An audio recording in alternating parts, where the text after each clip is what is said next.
ಸ್ನೇಹಿತರೆ, ಮನೆ ಮೆಟ್ಟಿಲು ಯಾವ ರೀತಿ ಮಾಡಿದ್ರೆ ಇರೋ ಜಾಗನೂ ವೇಸ್ಟ್ ಆಯಿತು ಅನ್ನೋದರ ಜೊತೆಗೆ 38/22 ಮನೆ ಪ್ಲಾನಿಂಗ್ ಕೂಡ ಎಕ್ಸ್ಪ್ಲೇನ್ ಮಾಡ್ತಾ ಇದ್ದೀನಿ. ನೀವೇನಾದರೂ ಫಸ್ಟ್ ಟೈಮ್ ಚಾನಲ್ ವಿಸಿಟ್ ಮಾಡ್ತಿದ್ದೀರಾ ಅಂತಂದರೆ ಸಬ್ಸ್ಕ್ರೈಬ್ ಮಾಡ್ಕೊಂಡಿರಿ. ನೋಡಿ, ಔಟ್ಸೈಡ್ ಡಿಸೈನನ್ನು ಈ ರೀತಿ ಕೂಡ ಸೆಲೆಕ್ಟ್ ಮಾಡ್ಕೊಳ್ಬೋದು.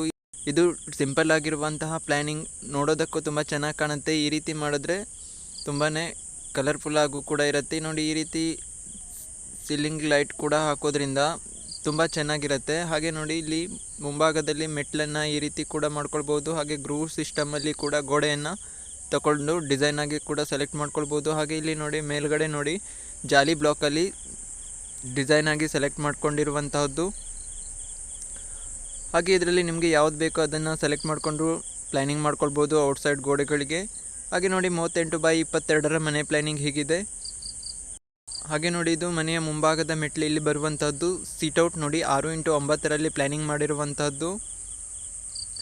ಹಾಗೆ ಇಲ್ಲಿ ಪ್ರಧಾನ ಬಾಗಿಲು ಡೋರ್ ಈ ಕಡೆ ಬರುತ್ತೆ. ಹಾಗೆ ಈ ಸೈಡ್ ಒಂದು ಚಿಕ್ಕ ವಿಂಡೋ ಕೂಡ ಬರುತ್ತೆ. ಹಾಗೆ ಹಾಲ್ ನೋಡಿ 14x16 ಪ್ಲ್ಯಾನಿಂಗ್ ಮಾಡಿರುವಂತಹದ್ದು.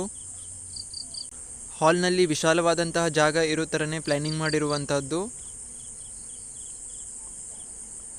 ಹಾಗೆ ಈ ಕಡೆ ಒಂದು ವಿಂಡೋ ಬರುತ್ತೆ, ಚಿಕ್ಕ ವಿಂಡೋ. ಹಾಗೆ ಈ ಸೈಡ್ ಕೂಡ 2 ಸೇಮ್ ಸೈಜಲ್ಲಿ ವಿಂಡೋನ ಇಟ್ಟು ಪ್ಲ್ಯಾನಿಂಗ್ ಮಾಡಿರುವಂಥದ್ದು. ಹಾಗೆ ಈ ಕಡೆ ಒಂದು ದೊಡ್ಡ ವಿಂಡೋ ಬರುತ್ತೆ. ಹಾಗೆ ಈ ಗೋಡೆಗೆ TV ಯೂನಿಟನ್ನು ಮಾಡ್ಕೊಳ್ಬೇಕಾಗತ್ತೆ. TV ಯೂನಿಟ್ ಮಾಡೋದ್ರಿಂದ ಹಾಲ್ ಇನ್ನೂ ಕಲರ್ಫುಲ್ ಆಗಿರುತ್ತೆ. ಹಾಗೆ ಇಲ್ಲಿ ನೋಡಿ, ಇಲ್ಲಿ ಪೂಜಾ ರೂಮ್ ಈ ಕಡೆ ಬರುವಂತಹದ್ದು. ಪೂಜಾ ರೂಮ್ ನೋಡಿ 5x6 ಪ್ಲ್ಯಾನಿಂಗ್ ಮಾಡಿರುವಂತಹದ್ದು. ಹಾಗೆ ಇಲ್ಲಿ ಕಮಾಂಡ್ ಟೈಪಲ್ಲಿ ಮಾಡ್ಕೊಳ್ಬೇಕಾಗುತ್ತೆ. ಇದನ್ನು ನೀವು ಓಪನ್ ಆಗಿ ಇಡೋ ಥರ ಸಿಂಪಲ್ ಆದ ಕಮಾನನ್ನು ಪ್ಲೈವುಡ್ಡಿಂದ ಡಿಸೈನ್ ಮಾಡಿದ್ರೆ ಇನ್ನೂ ತುಂಬ ಚೆನ್ನಾಗಿರುತ್ತೆ.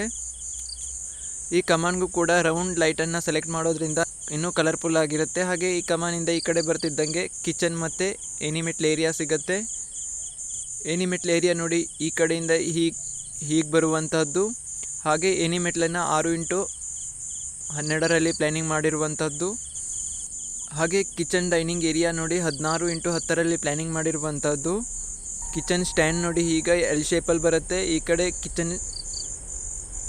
ಕಡೆ ನೋಡಿ ಸ್ಟವ್ ಬರುವಂಥದ್ದು. ಈ ಸ್ಟ್ಯಾಂಡ್ ಮಧ್ಯದಲ್ಲಿ ಇಲ್ಲೊಂದು ಚಿಕ್ಕ ವಿಂಡೋ ಕೂಡ ಇಟ್ಕೊಳ್ಬೇಕಾಗುತ್ತೆ. ಹಾಗೆ ಈ ಕಡೆ ಡೈನಿಂಗ್ ಏರಿಯಾದ ಪಕ್ಕದಲ್ಲೂ ಕೂಡ ಇಲ್ಲೊಂದು ವಿಂಡೋನ ಇಟ್ಕೊಳ್ಬೇಕಾಗುತ್ತೆ.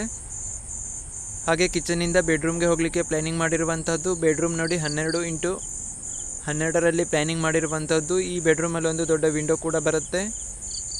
ಕಿಚನ್ ಇನ್ನೂ ದೊಡ್ಡದು ಬೇಕು ಅಂತಂದರೆ ಬೆಡ್ರೂಮನ್ನು ಸ್ವಲ್ಪ ಚಿಕ್ಕದು ಮಾಡ್ಕೊಳ್ಬೇಕಾಗುತ್ತೆ. ಆವಾಗ ಕಿಚನ್ ಇನ್ನೂ ಸ್ವಲ್ಪ ದೊಡ್ಡದಾಗಿ ಸಿಗುತ್ತೆ. ಹಾಗೆ ಈ ಕಡೆ ಒಂದು ಡೋರ್ ಬರುತ್ತೆ. ನೋಡಿ, ಇದು ಯುಟಿಲಿಟಿ ಏರಿಯಾಗೆ ಹೋಗುವಂಥದ್ದು. ಯುಟಿಲಿಟಿ ಏರಿಯಾ ನೋಡಿ 8x10 ಪ್ಲ್ಯಾನಿಂಗ್ ಮಾಡಿರುವಂಥದ್ದು. ಇಲ್ಲೊಂದು ವಿಂಡೋ ಕೂಡ ಬರುತ್ತೆ. ಹಾಗೆ ಯುಟಿಲಿಟಿ ಏರಿಯಾದಿಂದ ಇಲ್ಲಿ ವಾಶ್ರೂಮ್ ಕಡೆಗೆ ಹೋಗಲಿಕ್ಕೆ ಪ್ಲ್ಯಾನಿಂಗ್ ಮಾಡಿರುವಂಥದ್ದು. ವಾಶ್ರೂಮ್ ಏರಿಯಾ ನೋಡಿ 6x12 ಪ್ಲ್ಯಾನಿಂಗ್ ಮಾಡಿರುವಂಥದ್ದು. ವಾಶ್ರೂಮಲ್ಲಿ ಒಂದು ವಿಂಡೋ ಕೂಡ ಬರುತ್ತೆ. ಹಾಗೆ ಈ ವಾಶ್ರೂಮ್ ಇನ್ನೂ ದೊಡ್ಡದಾಯಿತು ಅನ್ನೋದಾದರೆ ಮಧ್ಯದಲ್ಲಿ ಒಂದು ಪಾರ್ಟಿಷನ್ ಮಾಡಿಕೊಂಡ್ರೆ ಬೆಡ್ರೂಮಿಂದ ಕೂಡ ವಾಶ್ರೂಮನ್ನು ಇಟ್ಕೊಳ್ಬೋದು. 2 ವಾಶ್ರೂಮ್ ಕೂಡ ಆಗುತ್ತೆ.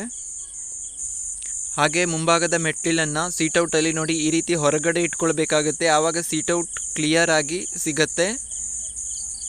ಈ ರೀತಿ ಸೀಟೌಟ್ ಮಾಡಿಕೊಂಡ್ರೆ ನೋಡಿ, ಮೆಟ್ಲನ್ನು ಒಳಗಡೆ ತಗೊಂಡ್ರೆ ಇರೋ ಜಾಗ ಕೂಡ ವೇಸ್ಟ್ ಆಗುತ್ತೆ. ಸೀಟೌಟ್ ಇನ್ನೂ ಚಿಕ್ಕದು ಕೂಡ ಆಗುತ್ತೆ. ಮತ್ತು ಸ್ಟೀಲ್ ಗ್ಯಾಲರಿ ಇಡುವಾಗಲೂ ಅಷ್ಟೇ ತುಂಬಾ ಪ್ರಾಬ್ಲಮ್ ಆಗುತ್ತೆ. ಹಾಗೆ ನೋಡಿ, ಮೆಟ್ಲನ್ನು ಈ ರೀತಿ ಒಳಗಡೆ ಇಡೋದ್ರಿಂದ ಇರುವಂತಹ ಸೀಟೌಟ್ ಜಾಗ ಕೂಡ ಇನ್ನೂ ಚಿಕ್ಕದಾಗಿಬಿಡುತ್ತೆ. ಜಾಗ ಕೂಡ ವೇಸ್ಟ್ ಆದಂಗೆ ಆಗಿಬಿಡುತ್ತೆ. ಹಾಗಾಗಿ ಸೀಟೌಟಿಂದ ಈ ಕಡೆ ಹೊರಗಡೆ ಮೆಟ್ಲನ್ನು ಇಟ್ಕೊಳ್ಬೇಕಾಗುತ್ತೆ. ಹೀಗೆ ಮಾಡಿದ್ರೆ ಸೀಟೌಟ್ ಏರಿಯಾ ನೋಡಿ ಕ್ಲಿಯರ್ ಆಗಿ ಸಿಗುತ್ತೆ.